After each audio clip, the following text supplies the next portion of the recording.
Hello everybody, my name is Emily Hedeke and this is my informative speech presentation. I would like to begin my speech with a quick poll. I am now going to ask members of my audience to please stand if you are able to recite your most recent dream in its entirety, every aspect and every single detail. I would like to note there is few, if not nobody, standing. Thank you. Now you may have been able to recall bits and pieces, but definitely not the entire dream. In fact, according to Hannah Nichols from Medical News Today, we forget 95% of our dream by the time we roll out of bed. This is approximately 5 to 10 minutes. And even though the average person spends 2 hours every single night dreaming, dreams are still a scientific mystery. This is what makes it such a fascinating concept to me, as I love to learn about the way that things work and why they occur. In my speech today, I will be discussing the science behind dreams, the different kinds, and what they can mean. And by the end of my speech, you will be able to rest much easier at night knowing more about your dreams. So now that you have an idea of what I will be discussing, let's move on to my first point, the physiology behind dreams. Now there is a lot going on in the brain when we're dreaming. In fact, our brains are about as active during a dream than they are when we are awake. In Merced's 2012 scholarly journal article, Dreaming, Physiological Sources, Biological Functions, Psychological Implications, he describes how certain parts of the brain light up and turn off during a dream. For regions such as the parietal lobe, cerebellum, and amygdala, there is an increase in activity. These parts of the brain handle visual and emotional experiences. On the other hand, the prefrontal cortex shows a decrease in activity. The prefrontal cortex handles critical thinking and reasoning, so this can explain the illogical nature of many of our dreams. In addition to brain activity, there are also several chemical shifts present in the brain while dreaming. In Tsunematsu's 2022 medical journal article, What Are the Neural Mechanisms and Physiological Functions of Dreams?, he describes dopamine as being the highly prominent neurotransmitter present in the brain while we are dreaming. Merced talks about a steep decline in noradrenaline and serotonin. Each of these hormones and chemicals play their own role in the physiological processes happening in our brain while we are dreaming. So moving on from the science of our dreams, let's go over the different types. The most common kind of dream occurs while we are in REM sleep. REM stands for rapid eye movement, and it is in this state that we experience vivid and narrative-driven dreams.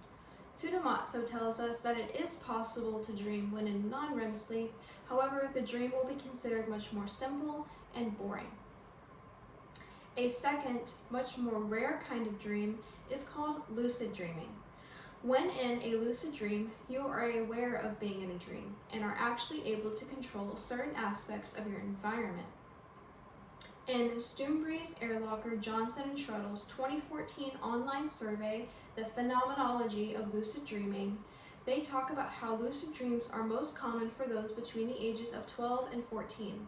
However, almost everybody will experience a lucid dream at least once in their lifetime. While most in a lucid dream intend to take an active role, many will fail to execute or remember these decisions.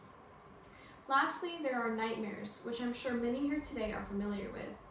Nightmares differ from regular dreams in the sense that they contain much more frightening and intense material. Tsunematsu describes that for some, nightmares can actually be a coping mechanism to stress. So now that you know the science behind dreams and the different kinds, let's discuss what this all means. Why do we dream, and why is it important to keep learning about it? Like I had mentioned previously, dreams are still a scientific mystery. However, there are several possible theories, and Tsunematsu describes them in great detail. One popular hypothesis suggests that dreams are meant to be a simulation of threatening events, hoping to give our brains a chance to rehearse them in the case they were to occur in real life.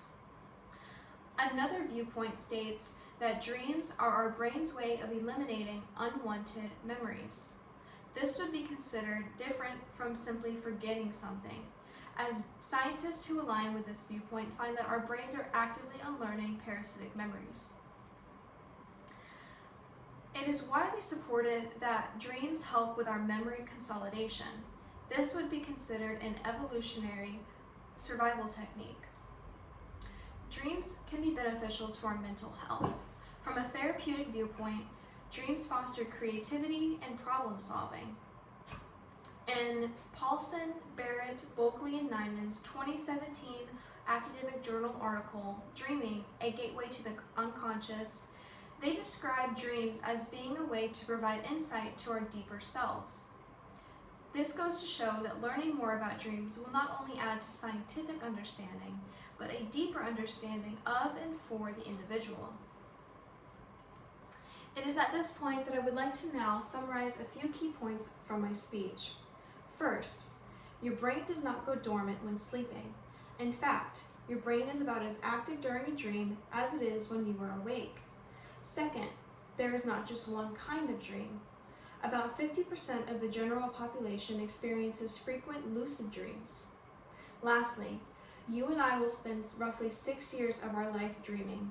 This shows just how important it is to keep learning more about this beautiful and mysterious phenomenon. I will now close out my speech with a quote from the famous Eleanor Roosevelt. "The future belongs to those who believe in the beauty of their dreams."